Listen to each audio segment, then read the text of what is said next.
Great, so thank you very much for sitting with us. Could you please just give us your name and talk a little bit about your work? Yeah, sure. Well, my name is Ytasha Womack.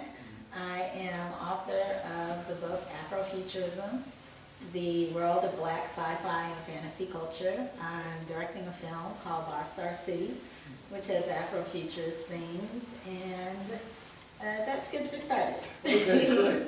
Well, to start with, is this the first time you've been to the Astro Blackness, to the symposium?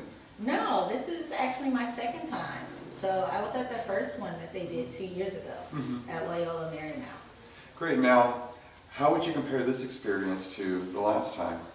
Well, this one is incredibly significant because we're in the state of Mississippi. Right. And more than just being in the state of Mississippi, we're in the COFO Center, where Freedom Summer began. So the significance of being in a state like Mississippi and talking about Afrofuturism has incredible significance because of the history of Mississippi.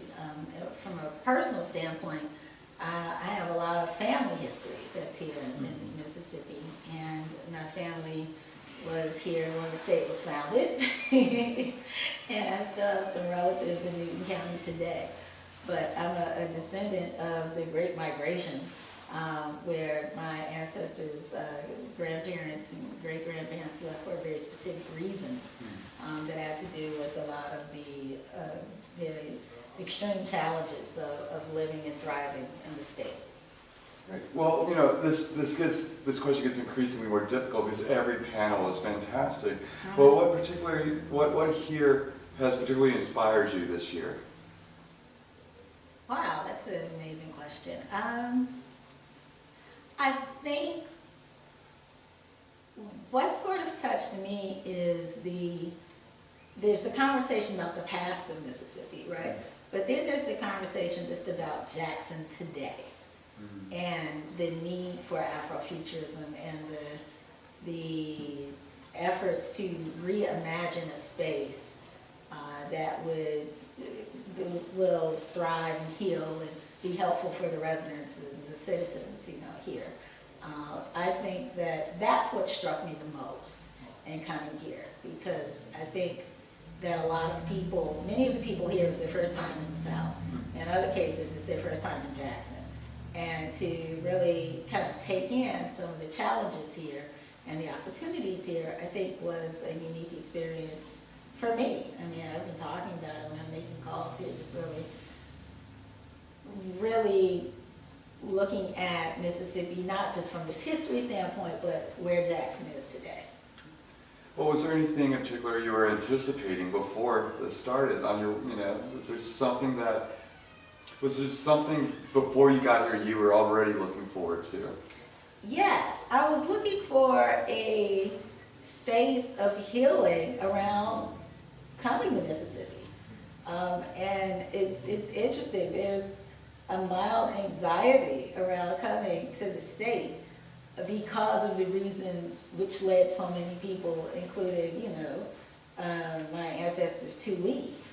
So when you're coming, and being in the physical space where so many things took place, there's an internal resolution that one has to make around how you feel about that and embracing the present at the same time. And now that it's fairly much over, how do you feel? It's been amazing. I'm so glad that the conference was here in Mississippi. I think it meant a lot to me. I know it meant a lot to the organizers and a lot to the school. I think that this is a fantastic affair. Well, okay, and to kind of carry on with that a little bit, how do you carry this with you when you leave? How do you spread this? How do you bring this home with you? That's the fascinating part. This month alone, I have been in Berlin, Philadelphia, Miami, and Atlanta. In Miami, I was at Black Tech Week. I was speaking at a science fiction conference in Berlin. I was speaking at my alma mater, Clark Atlanta University, another HBCU, historically black college, in Atlanta, and then I'm here. And so And so I'm just really processing these streams of thought. And That really sounds like a whirlwind. yeah, it is. And in all these spaces, I'm talking about Afrofuturism. And what's fascinating is a lot of the conversations are the same conversations. So it doesn't matter if you're in America or not, this whole wrestling around either identity and your relationship to space. And so, and I mean the physical space around you, functioning metaphysically, talking about DNA memory, talking about gentrification, you know, talking about rebuilding new worlds. I mean, these are conversations that are taking place all over. And so when I think about what I'm taking with me, I think I'm still very much processing that. But I am exploring some idea around our notions of space and I think time. Well, to piggyback off of that now, what do you anticipate for next year? Oh wow, what I anticipate for next year. Well, I mean, with this being so amazing, next year, I would expect that we'd be building on a lot of the thoughts and ideas and the frameworks that were laid out here. Ronaldo talked about Afrofuturism 2.0 and how in the framework within that, there was conversations about Cybertrap, right? With John Jennings, there were conversations about Pan-Africanism, you know, and then situating that around Afrofuturism. Conversations around representation and the depictions of the South in comics. And so I'm assuming that from a lot of these discussions, we'll just see either more works come from that and more building and evolution of thought. That's what I'm expecting.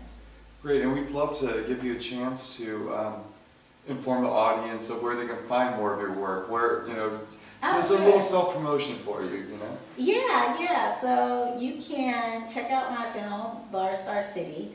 We'll be shooting shortly, but you can check out these really great short stories on www.barstarcity.com. You can look more into my book, Afrofuturism, at iafrofuturism.com, and my book, Rayla 2212. You can check that out at Rayla, RAYLA 2212.com as well. And all my books and projects are on Amazon. Great, well, I really want to thank you for your time. Thank you. And it's been great speaking to you.